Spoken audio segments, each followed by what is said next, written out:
Vote काफी होगा कि बिल्डिंग का वोट काफी होगा? मतलब ये कोई सपोर्ट कर रहा है उनको? वो जाहिर हो रहा है ना कि एनसीपी वाले किसको सपोर्ट करेंगे, क्योंकि वोटिंग का टाइम है। एक बंदी का सपोर्ट करेंगे कि उनको पूरी बिल्डिंग का सपोर्ट मिलेगा, वोट मिलेंगे कि उसके साथ इंसाफ करेंगे। किसके तो नाइंसाफी करवा रहे ना वोट की वजह से। रशीद कंपाउंड के सदर साहब का कारनामा, पड़ोसन नहीं पटी तो तोड़वा दिया उसका घर। पीड़ित महिला की शिकायत पर हुआ एफआईआर, जल्द होगी गिरफ्तारी।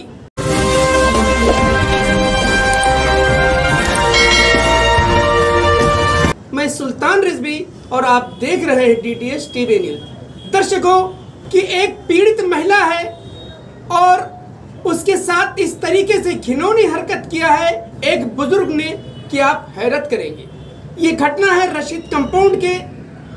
आलीशान इमारत है डी विंग और ग्राउंड पे फ्लोर पे रहती है पीड़ित महिला। कैंसर पीड़ित है। उसका शौहर जो है बाहर गाड़ी चलाता है, हफ्ते भर नहीं आता, 15 दिन कभी नहीं आता। इसका नाजायज फायदा जो है इसी इमारत का एक सेक्रेटरी है जिसका नाम इकबाल उर्फ सदर साहब। लेकिन सदर साहब के कारनामे क्या हैं अगर आप सुनेंगे तो हैरत करेंगे। आइए इस मसले पर हम खुद पीड़िता से बात करते हैं जिसने आज मुमरा पुलिस स्टेशन में काफी मशक्कत के साथ एफआईआर दर्ज कराई है। आइए हम इनसे बात करते हैं। ये खुद अपनी रुदात बताएंगी कि किस तरीके से हमको हरेसमेंट किया जा रहा है और मेरा घर क्यों तोड़वाया गया। क्या नाम है आपका और क्या पूरा मामला हुआ है आपके साथ? मेरा नाम सकीना बानो है, अतीकुर रहमान खान, और डी विंग आलीशान में मैं रहती हूँ ग्राउंड फ्लोर पे। तो यहाँ के सदर जो हैं मैंने उनसे इजाज़त ली कि भाई सबका पहले से बन चुका हुआ था। मेरे पास मतलब पैसा नहीं था, कंडीशन मेरी ऐसी थी और मैं ट्यूशन बच्चों को लेती तो वो कमरा छोटा पड़ता था। तो मैं उस सदर साहब से बोली, सदर साहब जब सबने बढ़ा लिया है, मतलब कोई वो नहीं है, तो क्या मैं भी आपकी इजाज़त से थोड़ा अपना ये जगह जो अपनी हद में है उतना ले लूँ?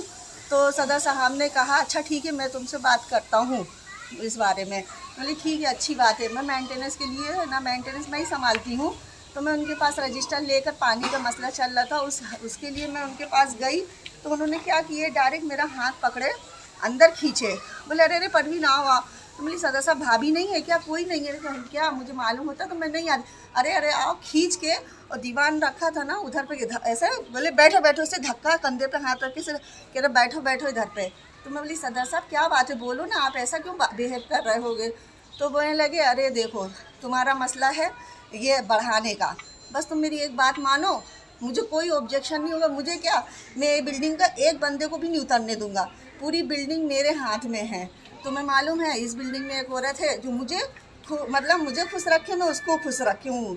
तो मैं उसका नाम नहीं बताया, बोले वो सबसे आगे रहती है मेरे साथ उसने, लेकिन नाम नहीं बताया है। वो तो सामने ही आएगा जब वो औरत आगे आगे रहेगी। तो मैं बोली अच्छी बात है। मैं बोली बोलिए आपके साथ क्या हुआ वो बताइए। मेरे साथ ये हुआ कि उन्होंने शर्त रखी कि तुम है ना मेरे को खुश रखेंगे, मेरी बात मानेंगे, मेरी मतलब वो जो ख्वाहिश है वो पूरी करेंगे, कभी कोई बिल्डिंग का बंदा तुम्हारे आगे नहीं जाएगा। मतलब ये बनाने देंगे तो? हाँ, बनाने भी दिया जाएगा और मैं तुम्हें हर चीज़ से सपोर्ट करूँगा, हाथ रखे रहूँगा, तू हमेशा खुश रहेगी, तू मुझे खुश रखेगी तो मैं तुझे खुश रखूँगा। कितने तारीख की बात? ये है ना ये बनने के एक हफ्ते पहले उन्होंने मुझसे ये बात कही।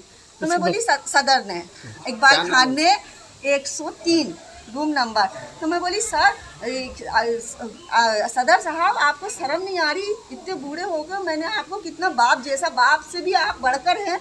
मैंने आपको तो मालूम है मेरे हस्बैंड नहीं रहते, गाड़ी के काम से बाहर रहते हैं, मेरे घर की कंडीशन मालूम है, मेरा सारा मसला आपको मालूम है, उसका फ़ायदा उठा रहे हैं आप। तो बोले अरे फ़ायदा कहाँ उठा रहा, फ़ायदा दूंगा मैं तेरे को, तू समझ क्यों नहीं रही है? तू उसके बाद फिर बनाया आपने? फिर मैंने कहा ठीक है, मैंने कहा मैं तुम्हारी, कह रहे देख मेरी वो एक है बिल्डिंग में कोई औरत, देख उसने ना वो बात मेरी रखी, वो अभी तक खुश है, वो मेरे से आगे नहीं जा सकती। वो बोली अच्छी बात है, उसने रखी होगी, मैं नहीं रखूंगी। मैंने कहा मैं अपना काम करती हूँ। जब हाथ पकड़ के खींच के बिठाए कुछ उन्होंने खिंचाए, और फिर जब मैं भागने लगी ना, गलत हरकत खींच के बिठाए नहीं थे, खींच के बिठा ले और कहने सुन गले में हाथ डाला, मैंने धक्का दी और उनको मारी, तीन घूंसे मारी, दाढ़ी पकड़ के फेंकी, मैं भागने लगी। उनका लॉक वो वाला था, मैं कड़ी वाला जानती थी, वो खोल नहीं पा रही थी, तो पीछे से दौड़े, लुंगी ऐसा पकड़ के और ऐसे गले में हाथ पकड़ के ऐसे करा रहे, सुन तो परवीन सुन तो, ऐसा और गलत वर्ड बोले मेरे को। हाँ, गलत तरीके से टच किया। हाँ, खींचे मेरे को गले में ऐसे पीछे से करी। मैंने एफआईआर करी है, पुलिस के सामने भी बोला है उसने अपनी बात। पहले बोलता नहीं नहीं ये बेटी जैसी है, मेरे पास रिकॉर्डिंग नहीं होती तो कोई यकीन नहीं करता। जब मैंने रिकॉर्डिंग, उसको गलत वर्ड यूज किया है मेरे साथ, गलत वर्ड बोला है, सलाम किया, सलाम के बदले में उसने गलत वर्ड यूज किया है मेरे साथ। फिर मैंने रिकॉर्डिंग सुनाई जब पुलिस वालों को, पुलिस वालों ने फिर उसको लथेरा गाली दिया, फिर कबूल करा अंदर के हाँ मैंने गलत वर्ड यूज किया है। तो अभी पुलिस उनको पकड़ी लेकर ये क्या? नहीं, अभी आज तो एफआईआर हो गई है मेरी। अब पुलिस है ना जो भी अपने हिसाब से एक्शन लेगी। ये टूटा कब, उसके बाद ये कार्रवाई हुई? उसके एक हफ्ते के बाद। ये 20 तारीख को बना है, 20 तारीख को मेरे मनपा ने की थी ना? हाँ, ये मनपा ने की और 7 ड्यूटी खत्म हो चुकी थी। 7 बजे मैं बच्चों को ट्यूशन देती हूँ, मेरे ट्यूशन के बच्चे 6:30 बजे आ गए थे। 7 बजे मैं पढ़ा रही थी, वो देखो तो म्यूनसिपालिटी वाले आए, बिना नोटिस के ड्यूटी ऑफ हो चुकी थी। आप यहीं से अंदाजा लगा सकते हो। उस सदर ने मेरे से कहा था सब मेरी मुट्ठी में है, मुट्ठी में है, तो उससे ये जाहिर हो गया ना, दिखा तो दिया कि मुट्ठी में थे करके। सिर्फ मेरा घर तोड़ा गया, बाकियों का क्यों नहीं तोड़ा गया? क्योंकि मैंने उसकी शर्त नहीं मानी, इसलिए तो वो जाहिर कर दिया। और बिल्डिंग वाले भी क्यों, वो कह रहा था मेरे मुट्ठी में है, बिल्डिंग वाले तो मुट्ठी में है तभी तो जो उसकी जायज नाजायज शर्तें चल रही अंदरूनी, मैंने अंदरूनी होने नहीं दिया वो चीज़। और जो चल रहे होंगे, कर रहे होंगे उसके साथ वैसा, इसलिए सपोर्ट कर रहे हो उसको। दर्शकों, हमारी बात हो रही थी पीड़िता जो सकीना है उनसे, और उन्होंने अपनी पूरी बात बताई। मुमरा पुलिस स्टेशन गई और एफआईआर इन्होंने दर्ज कराया है। आइए हम सकीना के पति से बात करते हैं, शौहर से, कि आपका इस पूरे मामले में क्या कहना है। बोलिए, क्या नाम आपका? मेरा नाम अतीकुर रहमान है जी। मेरी वाइफ है सकीना बानो जी। मैं एक ड्राइवर हूँ, अक्सर आउट ऑफ मुंबई रहता हूँ। मेरा आना जाना बहुत कम होता था। घर हमारा एक छोटा सा है जिसके अंदर थोड़ा रहने में दिक्कत होती है। जिस बिल्डिंग में हम रहते हैं उस बिल्डिंग के अहाते में चारों तरफ ग्राउंड में हर किसी ने बढ़ा करके बनाया। जो बिल्डिंग की वॉल बाउंड्री थी, छज्जा जो बढ़ा हुआ था, उस लेवल में लोगों ने काम किया। इन्होंने भी मुझसे जिक्र किया था इस चीज़ का कि लोगों ने बढ़ाया है, इसको थोड़ा हम भी बढ़ा लेंगे तो थोड़ा सा जगह बढ़ जाएगी और उठने बैठने में आसानी हो जाएगी। हमने कहा ठीक है, जब मौका मिलेगा तो देख लेंगे, अभी हाथ खाली है, जब कुछ रहेगा तो कर देना। तो इत्तेफाक से हमारे बगल में ही काम चालू हुआ, उसी दरमियान में इन्होंने भी काम चालू किया और पैसे का जो भी अरेंज किया इन्होंने अपने गले का, कान का बेच करके, बच्चे हैं जो ट्यूशन पढ़ाती हैं, ट्यूशन देती हैं, उनकी फीस वगैरह थोड़ा ले करके किसी तरीके से काम को स्टार्ट किया। काम पूरा मुकम्मल हो गया, हफ्ता 10 दिन तक के रह गया। उसके बाद में दीवार को अचानक बीएमसी वालों ने आकर के 7 बजे उस दीवार को तोड़ दिया। शाम को 7 बजे? हाँ, शाम में 7 बजे। क्या कह के तोड़ा? बिना नोटिस के। ना नोटिस दिया गया, ना तो कुछ इंफॉर्मेशन दी गई, ना तो बिल्डिंग में से किसी ने कुछ कहा। और उस वक्त ये बच्चों को ट्यूशन पढ़ा रही थी, उसी घर में ट्यूशन के बच्चे भी मौजूद थे, उन्हें भी बाहर निकलने का मौका नहीं दिया गया। ये कैंसर पीड़ित भी हैं, तकलीफ भी है। तो इनका जब घर टूटा, मुझे नहीं पता था। जब मेरे पास फ़ोन आया कि भाई ऐसा ऐसा मामला हो गया है आपके घर का, तो हमने 2 बंदों को भेजा, अपने दोस्तों को। उन्होंने जाकर के देखा, हालचाल लिया, पूछा, फिर उन्होंने मुझे बताया।